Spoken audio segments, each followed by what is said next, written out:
and welcome back to C.L.E.A.T News. I'm Rita Ostrander, bringing you all things Texas law enforcement. We start off this newscast with Cameron County. Union members have voted to pursue collective bargaining rights. They will be collecting voter signatures for the petition to call an election.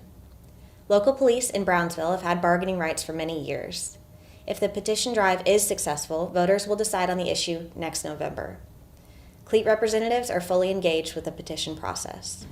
There's big news this week regarding your right to see body camera footage before being required to make a statement to your superiors. Last year, C.L.E.A.T staff attorney Ariana Smith was tasked with writing the official C.L.E.A.T brief to Texas Attorney General Ken Paxton in support of our long-held view that officers have the right to view footage.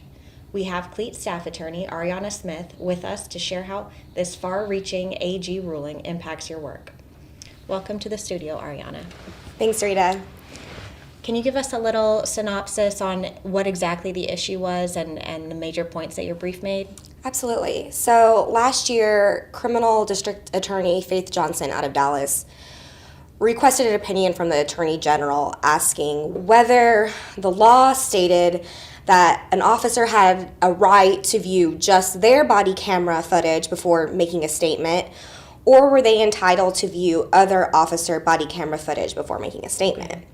It was District Attorney Johnson's belief that the ability for the officer to view other officers involved, their body camera, would actually hinder the officer's perception and account of the events. And so they were trying to err on the side that the officer would only be allowed to look at their body camera footage before giving a statement. And so we wrote a brief doing the statutory construction of the law, which actually stated that the officer was entitled to any recording before giving a statement. And using that language, it showed that the officer was actually entitled to view and to choose any recording that the officer wanted to before giving a statement, which would include other body camera footage of other officers involved. And so when you put that application into real life, that's actually how it should be, because when an officer is wearing their body camera during an event, sometimes the way they're positioned or something might obstruct the body camera, or sometimes their body camera can malfunction. And so if you restricted that officer to only looking at their body camera, they may not be able to see what happened, and then they won't have a clear perception of what actually occurred. And we've seen, in our experience as well, that when the officer gets to view other officers who were involved, they get the actual clear picture if their camera was working.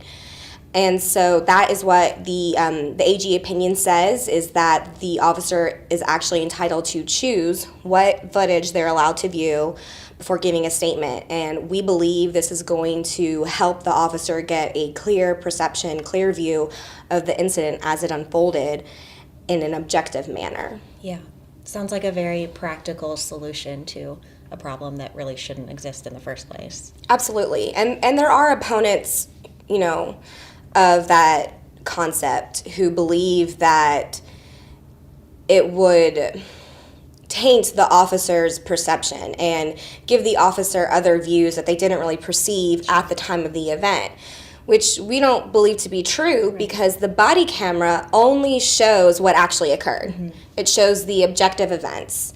And it's not like reading another officer's report where it gives their perception. It just gives the officer a clear view of what happened from all different angles. At the beginning of this past week, C.L.E.A.T was saddened to hear of the passing of Project Blue founder Mary Penny. Mary and her family were camping when a storm blew through the East Texas State Park where they were vacationing. Even thought of, because it was just a small amount of money that was taken out of my paycheck every paycheck. Didn't even think about it, but I'm glad that I did it. Detective Charles Kleinert shot Jackson after he tried to open the door of a bank that had just been robbed, and then fled on foot when Detective Kleinert questioned him. So never thought that this would happen, but you never know. I never felt that I did anything that could have been considered criminal. So in the back of my head, I was always thinking, it's going to be okay. It's going to be okay. We knew the officer had done what he had been trained to do, and had acted the correct way according to his training. I mean, that was the same time frame where Ferguson occurred.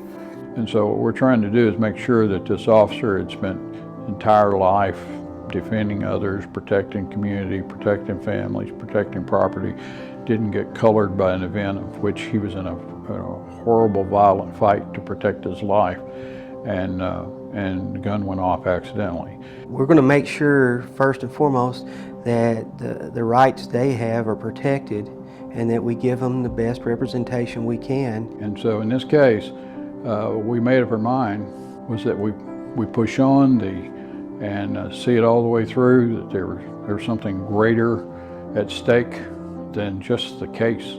Travis County District Attorney's Office indicted me. The case was removed to federal court. The case was dismissed. The DA's office appealed the dismissal to the Fifth Circuit.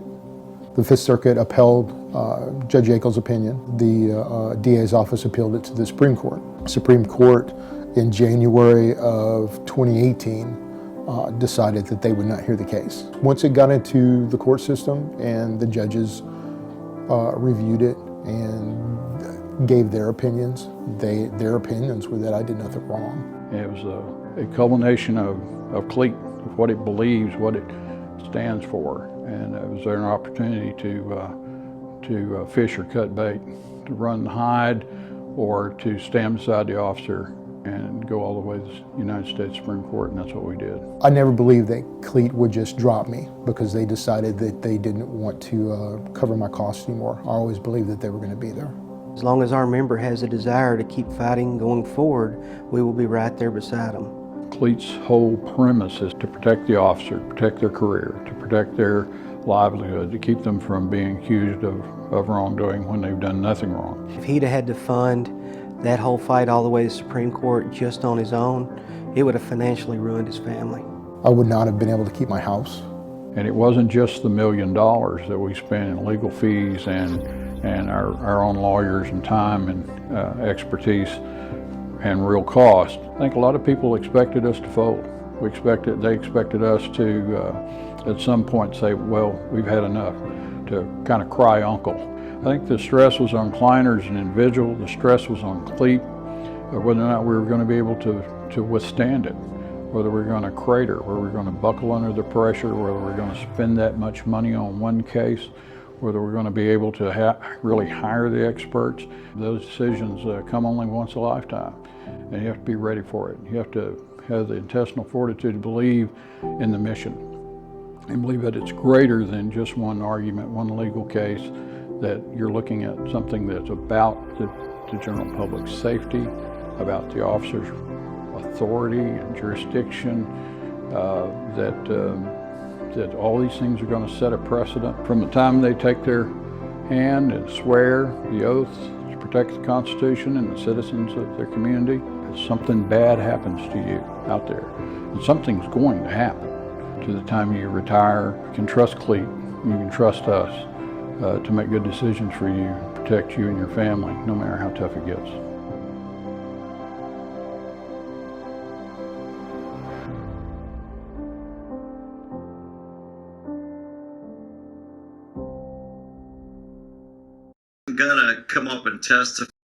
I wasn't gonna come up and testify, but after hearing C.L.E.A.T, they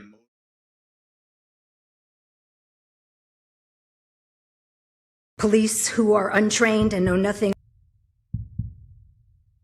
historically existed to terrorize terrorists. Policing and gangbanging can be put on the same spectrum. There's more of us than there are of you. no money for murder. All right. And that wasn't threatening to any of you guys when I reached to get my notes out. Why do we need a police department?